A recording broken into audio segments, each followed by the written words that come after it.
Y vamos a cambiar de tema, amigos. Hoy en nuestro segmento de entrevistas vamos a dialogar acerca de lo que resolvió el pasado 15 de mayo el Consejo Nacional de Trabajo y Salarios respecto de un conjunto de reformas laborales que se viabilizarían a través de una reforma, una ley de fomento productivo 2, como se la habría denominado, que tendría que llegar a la Asamblea Nacional para su trámite correspondiente. Estará con nosotros Rodrigo Gómez de la Torre.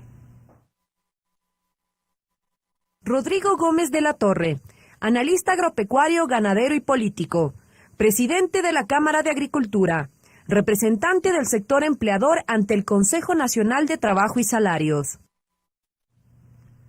Rodrigo, bienvenido a TVL Noticias, qué gusto que esté con nosotros. Gracias, muy gentil, y buenas noches a todos los televidentes. Precisar justamente respecto de estos temas que fueron acordados al interior del Consejo Nacional de Trabajo y Salarios. A ver, creo que es importante primeramente definir qué es el Consejo Nacional de Trabajo y Salarios. Los países, a través de la Organización Internacional del Trabajo, consolidan lo que se llama el diálogo tripartito, donde participan trabajadores, empleadores y gobierno. El Consejo Nacional de Trabajo y Salarios, en su último acuerdo ministerial, está conformado por 4 delegados de las principales centrales sindicales del país, de los trabajadores, más sus alternos, 4 delegados del sector empleador, más sus alternos, y obviamente el gobierno, el ministro que lo preside. Entonces, el diálogo dentro del Consejo es un diálogo absolutamente amplio, absolutamente organizado. No necesariamente llegamos a acuerdos, pero estamos buscando no solamente la defensa de derechos laborales, sino también el incrementar derechos laborales a esa gran mayoría de la población que representan el 62% que no tiene empleo en este momento y que requieren tener derechos laborales y al menos una seguridad social. Esta falta de acuerdos a los que usted hace referencia, por ejemplo, nos traslada casi siempre a diciembre de cada año, cuando se debe definir el aumento salarial para el siguiente año. Históricamente le hemos utilizado el concepto del Consejo Nacional, era el Consejo Nacional de Salarios. Precisamente lo que se viene planteando, ya son 3 años, es tratar política laboral. Porque al ser el máximo organismo de política laboral a nivel nacional, pues no podemos solamente enfocarnos en el tema salarial. Y lo que vamos viendo en el año 2015, con la aprobación de la ley denominada de justicia laboral, se generaron un sinnúmero de problemas. Posteriormente, en el año 2016, se promulga una nueva ley con reformas al código, donde se amplía la jornada laboral, donde se reduce la jornada laboral en base a otras condicionantes, reduciendo el salario, tema que no necesariamente compartimos. Se crea el seguro de desempleo a través de los fondos de cesantía. Bueno, en el 2015, no nos olvidemos, se le quitó el 40% de los recursos de IES, ¿no?, que luego fue declarado inconstitucional. Pero la lógica que venimos tratando y trabajando este último periodo es, primero, teniendo claro que al 2014 teníamos alrededor de un 50% de empleo pleno en el Ecuador. Para el 2018, diciembre, teníamos el 40% y ahora para marzo ya está el 38%. Entonces no es solamente un tema de hablar de política laboral para quienes tienen, sino más bien hablar de creación de nuevas fuentes de empleo para quienes no lo tienen. Usted mencionaba que el Consejo Nacional de Trabajo y Salarios también está integrado por representantes de los trabajadores. No obstante, desde las centrales sindicales, muy particularmente desde el Frente Unitario de Trabajadores, se ha cuestionado estas últimas medidas que se han adoptado desde el Consejo porque, a su juicio, retrocede en derechos laborales. Y nos referimos al contrato por emprendimiento, a la eliminación del 35% del recargo en contratos eventuales o en contratos de servicios ocasionales y a esta nueva modalidad de jornada de trabajo. Primeramente es interesante ver que en el Consejo están representadas, como digo, hay 8 personas que representan a diversas centrales sindicales, en donde sí está representado el Frente Unitario de Trabajadores a través de un delegado que es Edgar Zarango. Y él participó en estas discusiones y estas deliberaciones por varias semanas. Para llegar a estos acuerdos, se presentaron propuestas del sector trabajador y se presentaron propuestas del sector empleador.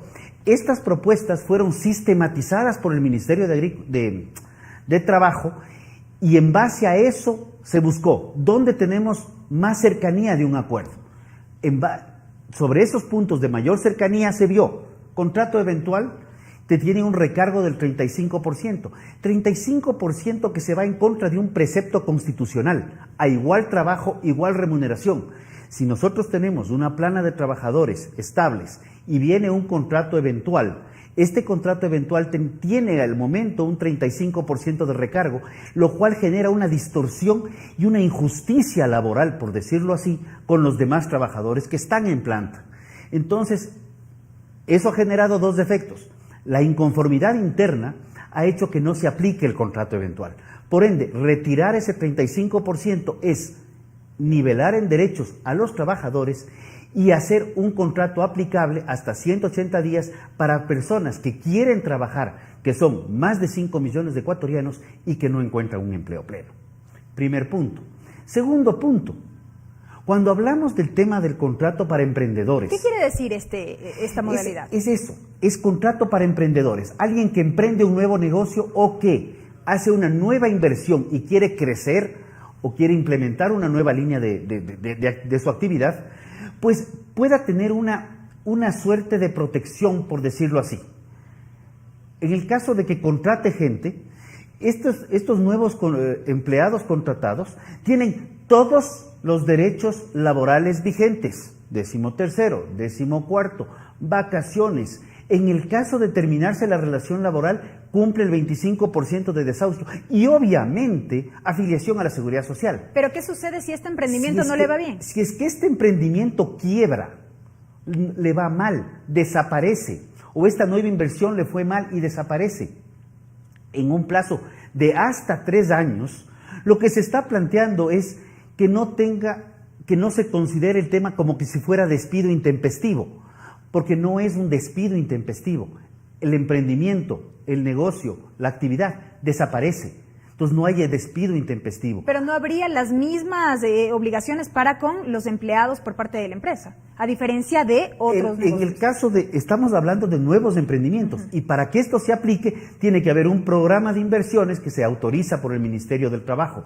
Entonces, si es una nueva línea, y pensemos en una nueva línea, porque si hablamos de una empresa nueva, simplemente la empresa desaparece. Y lo que no buscamos es que las empresas desaparezcan, y por el contrario, que quienes emprendieron, arriesgaron su patrimonio, se endeudaron para poder emprender, no terminen, además de endeudados y habiendo con su patrimonio en riesgo, demandas laborales por despido intempestivo. Pero es que justamente, ¿qué pasa ahí con los derechos laborales? Que es una de las críticas que se hacen a este punto en particular. ¿Cuál problema hay si son para nuevos trabajadores? Ese es el tema más curioso, porque parecería que quienes están bloqueando esto están frenando la posibilidad de nuevos emprendimientos y nuevas contrataciones. Un 62% de la población económicamente activa, más de 5 millones de ecuatorianos, no tienen empleo pleno. ¿Por qué frenar la posibilidad de que esta gente pueda emplearse? Porque el emprendedor que arranca tiene miedo a contratar por estos problemas, porque dice quiebro al año y tengo que pagar por 3, despido intempestivo. No se restringen los derechos, como digo, de todas las otras regulaciones. Y si el emprendimiento supera los 3 años, el contrato entra a carácter de indefinido, como en todos los demás contratos. Si la nueva línea de inversión le fue mal y quebró o tuvo que cerrar, los otros trabajadores que están en las líneas anteriores, pues tienen todos los derechos plenos. Es solamente proteger a este pedacito de la inversión y a esta gente que está emprendiendo para poder no afectarles más de lo que corresponde. Si una empresa quiebra, es un quiebre, es una desaparición de la empresa. Pero por parte de los trabajadores también son situaciones de familias que quedan en el aire. Ajá. Pero queda en el aire todo el mundo. O sea, no hubo un despido intempestivo. Pero no es regresión en derechos laborales. No hay regresión de derechos laborales. No hay regresión de derechos. Y de hecho, uno de los temas que principalmente primamos en el Consejo es la defensa de los derechos de los trabajadores. El tercer punto, que es uno de los puntos polémicos. La jornada de trabajo. La jornada de trabajo. Desde hace muchos años atrás, y voy a hablar primeramente del sector agropecuario, viene clamando que por favor se pueda trabajar la jornada de 40 horas, no más de 40 horas, 40 horas, pero en 6 días. ¿Para qué? Para poder dinamizar la actividad y poner a la realidad dentro de una normativa aplicable. Porque lo que sucede es que muchos sectores están tratando de trabajar las 40 horas y están incumpliendo muchas veces normas. La idea es poder estar dentro del marco de la ley. Los acuerdos laborales aprobados en el 2013, 2015, 2017, 2018, precisamente plantean eso, poder dinamizar y extender la jornada a 6 días. Pero esto implica trabajar un día de fin de semana sin que se pague horas extra como se viene pagando a la actualidad. Muchos sectores no están pagando. Lamentablemente hay que decir y hay que ser porque directos. no se está aplicando la norma y porque no se hace porque la norma efectivo. No es aplicable.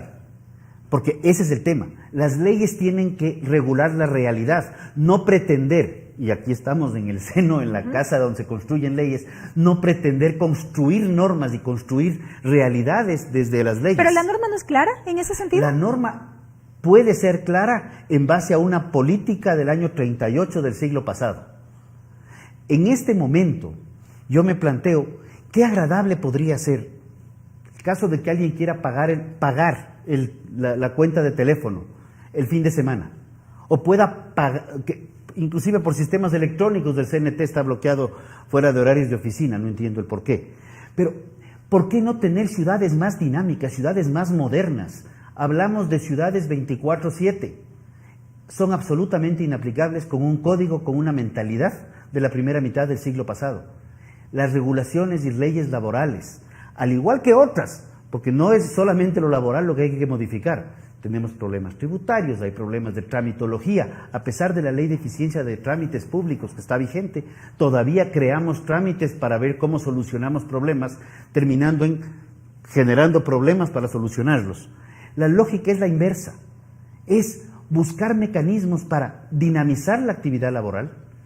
En el caso de la jornada reducida, poder trabajar las 40 horas en 3 días y medio o 4 días.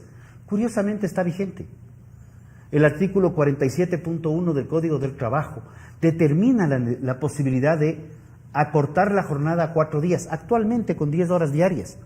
No se aplica, ¿por qué? Porque para poder aplicar tenemos que irnos a la autorización, al inspector, a esto, este otro.